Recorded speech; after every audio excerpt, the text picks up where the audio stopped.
Patrick, mukhang pagod na pagod. Ganun talaga kapag ako lang yung nagsagwan.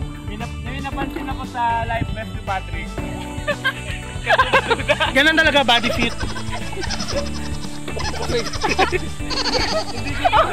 Hindi ko alam pagka nalulod siya kung Ano rin ang puso sa ilalim? nagkamali mo yata si Kuya nang bigay ng love vest.